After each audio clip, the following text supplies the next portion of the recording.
Trying to find the right gaming keyboard can be a completely overwhelming process, and I'm hoping with today's video I can help some of you guys, well, not get overwhelmed. So this is going to be my top 5 picks of gaming keyboards for 2021. After this sponsor, of course. This video is brought to you by CDK Deals. CDK Deals is a website that provides games and other software for a really good price. And right now, you can get a Windows 10 Pro key for under $17. Just apply my special discount code, receive 25% off, and check out securely with PayPal. Once the payment is cleared, you'll be given a code in your account as well as an email.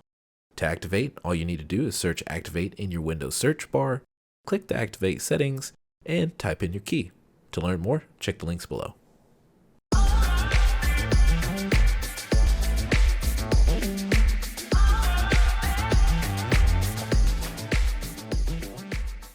Hey guys, it's Chris with Tech Vibe. Today we're going to be looking at the top 5 gaming keyboards of 2021. Now guys, I do want to clarify that I did cap off the price on the keyboards that I'll be recommending you today. These are very highly rated keyboards, but at the same time I wanted you guys to not feel like you had to turn around and spend a ton of money on peripherals, because guys, let's be honest, graphics cards are way above the price that they should be, and it's not going to be changing anytime soon. But who wants to spend thousands of dollars on graphics cards and turn around and have to spend multiple hundreds of dollars on a keyboard? It's like a kick in the teeth. So I wanted to make sure I refrained from putting recommendations out there that were gonna cost another kidney or so. Who wants that? So we're going to be taking a look at this list today, and hopefully with some of the recommendations I put out there, it helps some of you guys. That's something I pride myself on this channel doing. But my main goal in this channel is to help you guys out and, well, make myself laugh. Those are my 2 main goals of this channel. If you guys laugh as well, it's just a bonus for me. So for our first keyboard, we have the Logitech G413. Now this is going to be a more budget conscientious option for you guys if you happen to be one of the more budget friendly gamers, which is completely okay. This is going to be able to save you a few dollars, but it's still going to give you great performance. This is going to have high responsiveness, and it's sturdy. This is a alloy aluminum casing, and it's not just a piece of flimsy plastic. So you're going to be getting quality here, which is good to see.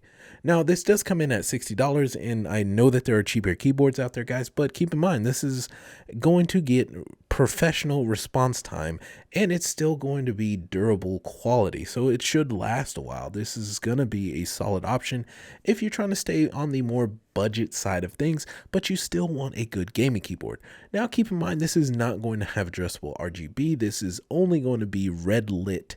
Well, it's going to be backlit by red colors. So if you're looking for something that has RGB to it, this is not going to be the one. But if you have a red setup, hey guys, it'll match. Now, despite being a budget-friendly board, this does come with USB pass-through. So if you do have the need for additional USB ports, well guys, you got one with this board, an additional one. And I'll be the first to say, I don't have enough USB ports ever.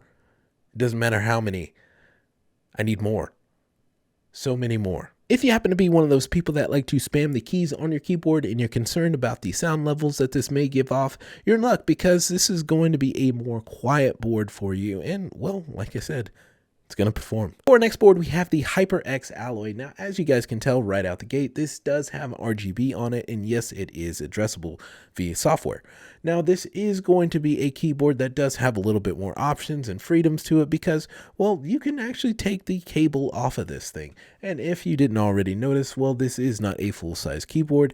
It is a 10 keyless keyboard, so it does not have the numpad that's on the right that you would usually see, well, by these arrows here. It is not there. For you guys that just didn't know. So as I said, you can take this keyboard apart. You could easily get a customized one if you wanted to go that route. And this is going to be a keyboard that if you wanted to get into customizing keyboards for a cheaper price, guys, you could do it with this.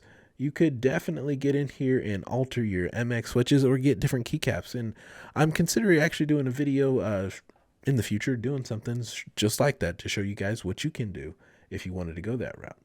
Now you do have some different options with this. You can choose different colors, different style of switches if you wanted to. Completely up to you if you have different ones that you like. I'm going to stick with the Hyper X Reds, just going to be like their Cherry MX Reds that you see here. And guys, another nice feature to this thing, it does have onboard memory. So meaning that if you were to get a color profile and you wanted to keep that and use this keyboard on a completely different computer, you could save your onboard profile to this thing and you could unplug it and have it on the next computer. Just be able to switch between your profiles. Easy. Memory right on the board. That's nice. So if you're looking for a little bit more pizzazz and wanted a little bit more lighting in your keyboard and didn't mind to pay an additional $30, this is going to be a decent one to go with. It's a durable build, high performance. It's going to be good. $90. HyperX. We're all gamers. Now we're getting to the more high mid-tier board, and as you can see, guys, this is going to be another 10 keyless board. We have the SteelSeries Apex 7. We do not have a numpad with this one, which I'm a fan of, personally. Now, guys, this does come with a little bit more features, and SteelSeries, fantastic products that they put out. Just want to throw that out there. I'm a fan of theirs. We have a premium detachable wrist rest, so you can easily take this off. It is magnetized, easily snaps on, easily comes off. And guys, we do have some other options if we do want to choose different switches for our keyboard. We have 3 different choices. We got blue, red, and brown. Depending on your preference, you have the tactile and quiet, or tactile and clicky, or linear and quiet, whichever one it is that you prefer. So you have those options there. We're paying a little bit more money. We're paying about $120 for this board, but we've got a little bit more options to choose from, guys. You know, it's not a detachable cable like we did see in that HyperX Alloy, but guys, SteelSeries is pretty dang solid. Using the SteelSeries software, you're able to easily set up your own RGB color profiles for your keyboard, and you're able to easily maintain and keep track of these using the OLED smart display that this keyboard has on it. Now, this is not just limited to keeping up with your different profiles that you're on. You're actually able to switch different GIFs and have different game info and even read Discord messages on this display that you have on your keyboard, which is kind of cool. You know, I don't know why you wouldn't just look at your screen, but hey, you have the option. Next up, we have the bigger brother of the Apex 7, the Apex Pro. Now, this keyboard is a full-size keyboard. As you can see, the last one was a 10 keyless. Well, this one has the numpad, but that's not the only difference that we have between this board. This board actually comes with, well, $60 more and, well, better switches, to put it quite frankly. The OmniPoint switches are a much faster switch, and you can see it here in the response time. The other ones were about a 2 millisecond response time. Well, this one is 8.7 with those Omni switches and does definitely have a better durability by about double.